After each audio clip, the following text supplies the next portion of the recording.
మాధ్యమాల్లో రెచ్చిపోతే అన్నటువంటి వార్తని హైలైట్ చేసింది. లేదంటే వాళ్ళు ఎవరిని వదిలిపెట్టరు, సమాజంలో ఎవరికి భద్రత ఉండదు, ఆ ధోరణి భరించలేని స్థాయికి చేరుతోంది అంటూ సజ్జల భార్గవరెడ్డి కేసు విచారణ సందర్భంగా సుప్రీం ధర్మాసనం ఘాటు వ్యాఖ్యలు, సామాజిక మాధ్యమాల్లో అసభ్యకర వ్యాఖ్యల ధోరణి పెరిగిపోతున్నప్పుడు సుప్రీంకోర్టు ధర్మాసనం తీవ్ర ఆగ్రహం వ్యక్తం చేసింది.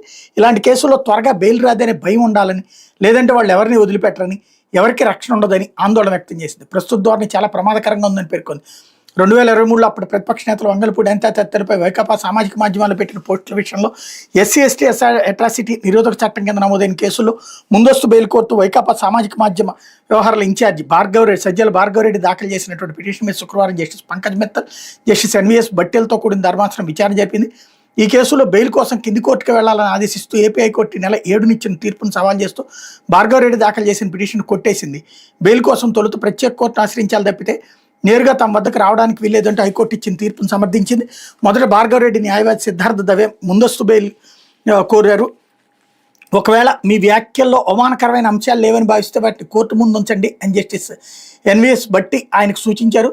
హైకోర్టు ఉత్తర్వుల వల్ల మీకు వచ్చే నష్టం ఏంటి? స్పెషల్ జడ్జి ముందు బెయిల్ కోసం దరఖాస్తు చేసుకోవడానికి మీకు స్వేచ్ఛనిచ్చి 2 వారాల పాటు మధ్యంతర ఉపశమనం కూడా కల్పించింది.